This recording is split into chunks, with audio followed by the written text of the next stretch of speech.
Hello everyone, আসসালামু আলাইকুম। সবার কি অবস্থা, কেমন আছেন? আই হোপ সবাই অনেক বেশি ভালো আছেন। আলহামদুলিল্লাহ, আল্লাহর বিশেষ রহমতে আমরা কিন্তু অনেক ভালো আছি।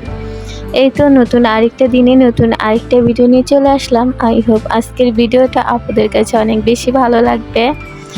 ইদারিং হচ্ছে দেখা যাইতেছে যে 3-4 দিন পর পর একটা করে ভিডিও দেই। আপুদের থেকে অনেকটা দূরে চলে যাইতেছি। আশা করি আগের মতো আপুরা পাশে থাকবেন। কেন জানি ইদারিং ভিডিও নিতে ইচ্ছে করে না, আর ভিডিও শেয়ারও করা হয় না। আশা রাখছি আজকের ভিডিওটা আপুরা সবাই দেখবেন এবং শুরুতেই একটা লাইক দিয়ে শুরু করবেন। প্রথমে হচ্ছে আমি আর কি কতগুলো ধনিয়া পাতা বেছে নিলাম। আমি কি করি, অনেকগুলো একসাথে ধনিয়া পাতা এনে তারপর হচ্ছে ফ্যানের বাতাসে একটু শুকিয়ে তারপরে ফ্রিজে রেখে দেই। এতে দেখা যায় কি ধনিয়া পাতা অনেক দিন রেখে খাওয়া যায়। আগে যেভাবে আনতাম কি করতাম ওইভাবে আর কি রেখে দিতাম। দেখা যাইতো যে একদিন খাওয়া গেলে পরের দিন একেবারে পচে যেত, মানে একটা পাতাও নেওয়া যেত না, এরকম একটা অবস্থা হতো। তো এখন হচ্ছে আর কি এভাবে রেখে দেখা যায় যে 1 সপ্তাহ সুন্দরভাবে খাওয়া যায়। আমি যেই প্রসেসিংয়ে রাখি ওইটাই শেয়ার করলাম। আর এখানে হচ্ছে আমি লাল শাক রান্না করে নেব। এটা দুপুরে রান্না করার ভিডিও। তো এটা হচ্ছে লাল শাক রান্না করতেছিলাম। আর ধনিয়া পাতা বিশেষ করে আমি এভাবেই রাখি। আর আমার মনে হয় যে অনেক আপুরাই আমার মতো এই অবস্থায় পড়ছেন যে ধনিয়া পাতা রেখে ফ্রিজে খেতে পারেন না, একদিন আনলে পরের দিনই নষ্ট হয়ে যায়। যেহেতু সারাদিন এটা বাজারে আর কি থাকে, আর এটাতে অনেক পরিমাণে পানি দেওয়া হয়, ওই কারণে দেখা যায় যে এক রাতি ফ্রিজে রাখার পরও পচে যায়। তো এই জিনিসটা আমরা যদি একটু যত্ন সহকারে করি, যে ধনিয়া পাতাগুলো বেছে তারপরে একটু ফ্যানের বাতাসে যখন পানিটা শুকিয়ে যায় তখন হচ্ছে ভালো পলিতে, শুকনো পলিতে আর কি ভালো করে মুড়িয়ে রেখে দেয় ফ্রিজে। তাহলে দেখবেন যে অনেক দিন খাওয়া যাবে এই ধনিয়া পাতাটা। তো আশা করি অনেক আপুরই উপকারে আসবে। যেহেতু আমার অনেক উপকার হয়েছে, তো ভাবলাম যে এই জিনিসটা আপনাদের মাঝে শেয়ার করি, হয়তো অনেকের উপকারে আসবে। তো এই প্রসেসই হচ্ছে ধনিয়া পাতা আমি অনেক দিনে রেখে খেতে পারি। আগে কিন্তু এতদিনে রেখে খেতে পারতাম না, কিন্তু এখন আলহামদুলিল্লাহ অনেক দিনে রেখে ধনিয়া পাতা খেতে পারি। আর মরিচও কিন্তু আমি একই প্রসেসে রেখে দেই ফ্রিজে, তো দেখা যায় যে অনেক দিনই রেখে খেতে পারি। তো যাই হোক, আপুদের সাথে কথা বলতে বলতে কিন্তু আমার এখানে শাক রান্না কমপ্লিট। শাকটা হচ্ছে অনেকগুলো কাঁচামরিচ আর স্বাদ মতো লবণ দিয়ে আর কি সিদ্ধ করে নিয়ে এখন হচ্ছে বাগার দিয়ে দিলাম। বাগারে দিয়েছে আমি কিন্তু রসুন আর পেঁয়াজ আর কাঁচামরিচ কেটে। আর এভাবেই আমি শাক রান্না করি বিশেষ করে, আর এভাবেই আমার কাছে খেতে ভীষণ ভালো লাগে।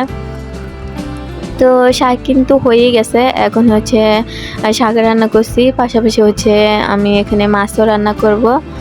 তো দেখলেনই তো আমি কিন্তু কোটা বাসে একসাথে করে তারপরে হচ্ছে রান্না করতে আসি। আর প্রথমে হচ্ছে ভাত বসিয়ে দিয়ে কুটে রাখি, তো পরবর্তীতে হচ্ছে এক এক করে রান্না করে নিই। তো মাছটা হচ্ছে নুন হলুদ দিয়ে মাখিয়ে রাখছিলাম অনেকক্ষণ আগে, তা এখন হচ্ছে ভেজে নিলাম। আর দেখেন মাছটা কিন্তু অনেকটা কড়া ভাজি হয়ে গেছে। আমি মাছ রান্না করলে হালকা করে দেখি অনেকে ভাজে, কিন্তু ওইভাবেই মাছ রান্না করলে ওইভাবেই ভাজা উচিত, হালকা করে ভাজা। কিন্তু আমি না কেন জানি পারি না, আমি যতই চেষ্টা করি হালকা করে ভাজি করা, দেখি কি অনেকটা ভাজা হয়ে যায়, মচমচে ভাজা, মানে এটা খালিও খাওয়া যাবে এরকম ভাজা। তো মাছটা ভেজে হচ্ছে আমি মশলাটাও কষিয়ে নিতেছি। তো এখানে সব ধরনের মোটামুটি মশলা আছে আদা ছাড়া, ধনিয়া পাখি, একটু জিরা পাখি, তারপরে হচ্ছে একটু রসুন বাটা দিয়ে ভালো করে হলুদ মরিচ লবণ দিয়ে ভালো করে কষিয়ে তারপরে এখানে সিম আলু ফুলকপি দিয়ে রান্না করে নেব রুই মাছ। আর আমার অন্য কোনো তেমন মাছই ভালো লাগে না, বিশেষ করে সবজি শীতকালীন সবজি দিয়ে রুই মাছটাই বেশি যায়, আর রুই মাছটাই বেশি ভালো লাগে। হয়তো বা অন্য মাছ রান্না করলে অনেকের কাছে ভালো লাগে, কিন্তু আমার কাছে তেমন বেশি ভালো লাগে না। তো আমি এভাবেই রান্না করি বেশিরভাগ রুই মাছ দিয়ে। এখন দেখবেন যে শীতকালীন সবজিতে আমি বেশিরভাগ রুই মাছই খাবো, অন্য তেমন মাছ খাবো না। তো যাই হোক, তরকারিটা কিন্তু মোটামুটি হয়ে গেছে, তো আমি কিন্তু ধনিয়া পাতা অ্যাড করে দিলাম। আর দেখবেন যে যে কোনো রান্নাতেই যদি ধনিয়া পাতা শেষে অ্যাড করা যায় তো রান্নার স্বাদটা কিন্তু দ্বিগুণ বেড়ে যায়, আর ভীষণ ভালো লাগে। আমার ধনিয়া পাতার স্মেলটা অনেক বেশি ভালো লাগে, তো সবার রান্নার শেষে চেষ্টা করি যে ধনিয়া পাতা দেওয়ার।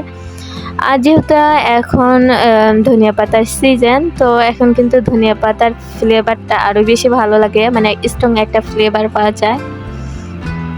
তো আমি হচ্ছে এখন একটু ঢাকনা দিয়ে ঢেকে আরও কিছুক্ষণ রান্না করে নেব।